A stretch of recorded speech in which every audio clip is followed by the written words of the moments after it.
శ్రీమాత్రే నమ. జయ గురు దత్తాత్రేయ నమ. ఈ వీడియోలో మనం కన్యా రాశి వారికి 2025 సంవత్సరం మే నెల మాస ఫలితాలు తెలుసుకునే ప్రయత్నం చేద్దాం.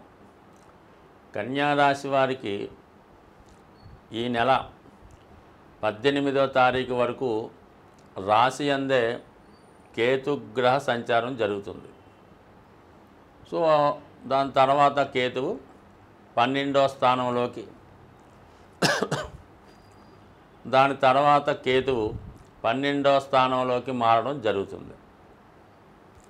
ఏదైనా ఒక భావంలో అంటే ఒక రాశిలో ఏదైనా గ్రహం ఉన్నప్పుడు ఆ జాతకుడు తన కార్యక్రమాల్ని స్వేచ్ఛగా చేసుకోలేకపోతూ ఉంటాడు. ఏదైనా ఒక గ్రహం ఉంటే దాని యొక్క ఒత్తిడి, దాని యొక్క ప్రభావానికి జాతకుడు లోనై ఉంటుంది. అంటే ఇప్పుడు ఈ కేతుగ్రహం సుమారుగా 18 నెలలుగా ఈ రాశిలో ఉంటూ మే 18 వరకు ఉండడం జరుగుతూ ఉంటుంది. మరి ఆ కారణం వల్ల జాతకుడు ఏ నిర్ణయం తీసుకుందామన్నా తొందరగా తీసుకోలేకపోతుంటాడు. ప్రతి దాటిని బాగా లోతుగా పరిశీలించి దాని యొక్క లాభ నష్టాలన్నీ కూడా పరిశీలించి చివరికి ఒక కన్ఫ్యూజ్ అయిన మైండ్తో వచ్చిన అవకాశాన్ని వదులుకోవడం జరుగుతూ ఉంటుంది. కొన్ని సందర్భాల్లో మనకేమీ లాభం లేకపోయినా టైం వేస్ట్ కార్యక్రమాలు కూడా చేయడం జరుగుతూ ఉంటుంది. అంటే ఈ కేతువు జాతకుడిని అలాగా నడిపిస్తూ ఉంటుంది. స్వేచ్ఛగా ఏ కార్యక్రమం చేయలేకపోతుంటాడు. ప్రతిదానికి పాపపుణ్యాలు మంచి చెడ్డలు ఆలోచిస్తూ ఏదో జ్యోతిషాలని జాతకాలని నమ్ముకుంటూ దైవాన్ని నమ్ముకుంటూ రావుకాలం అనుకుంటూ ఇలా కాలయాపన చేయడం జరుగుతూ ఉంటుంది. సో ఆ కారణం వల్ల కొన్ని రోజులుగా వాయిదా పడుతున్నటువంటి కన్యా రాశి వారి యొక్క అభివృద్ధి, వారు తీసుకోవాలని నిర్ణయాలన్నీ కూడా ఈ నెల 18 తర్వాత చాలా స్వేచ్ఛగా ఉండడం జరుగుతూ ఉంటుంది. సో ఇక మిగతా గ్రహాల స్థితి పరిశీలించినప్పుడు అంటే ఈ సప్తమ స్థానంలో ఉన్న గ్రహాలు పక్కన పెడితే ఇంచుమించుగా ఈ మే నెల 15 వరకు అష్టమ స్థానంలో రవిగ్రహ సంచారం. ఇది ఒక విధంగా వ్యయాధిపతి అష్టమంలో ఉండడం, కొన్ని విపరీత రాజ్యోగం లాంటిది ఏర్పడినా కంపల్సరిగా జాతకుడికి అధికారుల వల్ల కొన్ని ఇబ్బందులు వచ్చే అవకాశం ఉంది. ఉద్యోగంలో కొన్ని అపవాదులు నిందలు రావచ్చు. సడన్గా వృత్తిలో మార్పులు కూడా వచ్చే అవకాశం ఉంది. ఏదైనా ఒక ఇబ్బందికరమైనటువంటి పరిస్థితి పై అధికారుల వల్ల జాతకుడు ఎదుర్కోవలసి ఉంటుంది. అలాగే బాగా హోదాలో ఉన్నటువంటి వ్యక్తులు కొంత అంతర్మదనంతో కొన్ని కఠిన నిర్ణయాలు తీసుకోలేక ఇబ్బంది పడడం కూడా జరుగుతూ ఉంటుంది. దాని తర్వాత ఈ 15వ తారీఖు తర్వాత భాగ్యస్థానంలోకి రవి రావడం వల్ల చాలా వరకు చిన్న చిన్న సమస్యలు, అవమానాలు, అనారోగ్య సమస్యలు, ఏమైనా కోర్టు తీర్పులో మీకు వ్యతిరేకత, భయాలు, ఆందోళనలు ఉంటాయి. ఇవన్నీ కూడా మీకు మే 15 తర్వాత అంటే మే 15 తర్వాత పూర్తిగా అవి మీకు అనుకూలంగా రావడం జరుగుతుంది. మే 15 ముందైతే మీకు తీర్పు కొంత అన్ఫేవరబుల్గా రావచ్చు. అలాంటి ముఖ్యమైన నిర్ణయాలు ఏవైనా ఉంటే, సంప్రదింపులు ఏవైనా ఉంటే మీరు మే 15 వరకు ఆగడం మంచిది. దాని తర్వాత ఆ సెటిల్మెంట్కి ఏదో వెళ్తే అది సజావుగా న్యాయంగా జరుగుతుంది. ఇక గురువు 9వ స్థానంలో సంచరిస్తున్నాడు. ఇంచుమించుగా మే 15 వరకు తర్వాత దశమ స్థానంలోకి రావడంతో ఒక విధంగా మీకు వృత్తిలో హోదా, గౌరవం, బాధ్యతలు పెరుగుతాయి.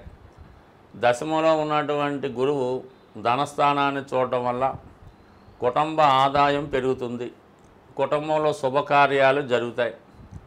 దూరమైనటువంటి మీ బంధువులు కానీ మీ సంతానం కానీ తిరిగి కుటుంబంలో కలుసుకుంటారు. అంటే ఏదో శుభకార్యం వల్ల దేనివల్ల మళ్ళీ కుటుంబంలో కలుసుకొని కుటుంబ బాధ్యతలు కొంతవరకు వారు నెరవేర్చే ప్రయత్నం కూడా జరుగుతూ ఉంటుంది.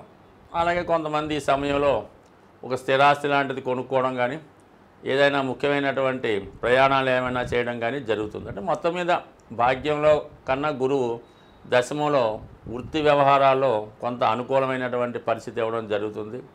సాధారణంగా ఆధ్యాత్మిక రంగంలో ఉన్న వాళ్ళకి, ఉపాధ్యాయులు లాంటి సాంప్రదాయ వృత్తుల్లో ఉన్న వాళ్ళకంటే న్యాయవాదులు, ఉపాధ్యాయులు, అలాగే టీచర్లు, పౌరోహిత్యం చేసేవాళ్ళు, ఇవన్నీ ట్రెడిషనల్ వృత్తిలో ఉన్న వాళ్ళకి వాళ్ళ యొక్క హోదా పెరుగుతుంది.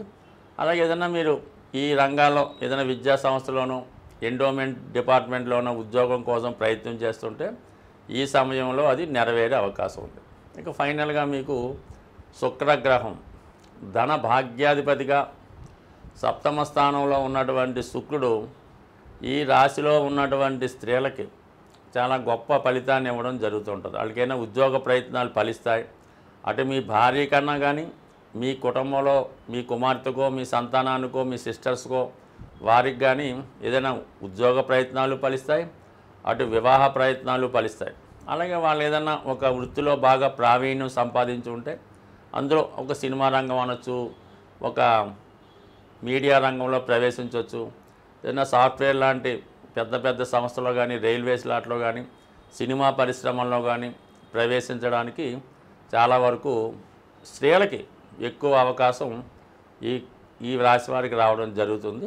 సో మొత్తం మీద ఈ రాశి వారికి చెప్పాలంటే మరి గురుగ్రహ అనుగ్రహం సంపూర్ణంగా ఉండడం వలన చేపట్టిన కార్యక్రమంలో నిజాయితీ ఉంటే సంపూర్ణంగా అది ఫలించే అవకాశం ఉంది. స్వస్తి. ముఖ్యంగా ఈ మే నెలలో రాహుకేతువులు రాశులు మారడం జరుగుతుంది. సాధారణంగా రాహుకేతువుల ప్రభావం అన్ని రాశుల వారి మీద ఉంటుంది. ఎందుకంటే రాహు ఉన్న రాశిని ఏ గ్రహంతో కలిస్తే ఆ ప్రభావాన్ని, ఏ గ్రహాన్ని చూస్తే ఆ ఫలితాన్ని, మొత్తం అంతా మిక్స్డ్గా 12 భావాల మీద ఏదో ఒక ప్రభావం చూపడం జరుగుతుంటుంది. అయితే ఈ రాహుకేతువుల్ని ప్రసన్నం చేసుకుంటే తప్పనిసరిగా, అందుకే మనకి ఈ కలియుగంలో విఘ్నేశ్వరుడు, దుర్గా అమ్మవారు ఈ 2 దేవతల్ని పూజించుకోవడం వల్ల అటు రాహు అలాగే కేతువుని ప్రసన్నం చేసుకోవడం జరుగుతూ ఉంటుంది.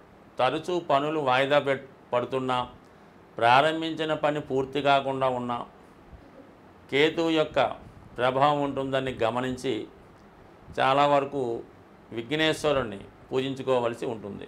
అది సంకష్ట చతుర్థి కానీ, గణపతి హోమం చేసుకోవడం, వినాయకుడిని గరికతో అర్చించడం, అష్టోత్తరంతో పూజించుకోవడం, ఏ పని ప్రారంభించినా వినాయకుడిని ప్రారంభించుకుంటే మీకు ఈ విఘ్నాలు లేకుండా ముందుకు వెళ్ళడం జరుగుతూ ఉంటుంది.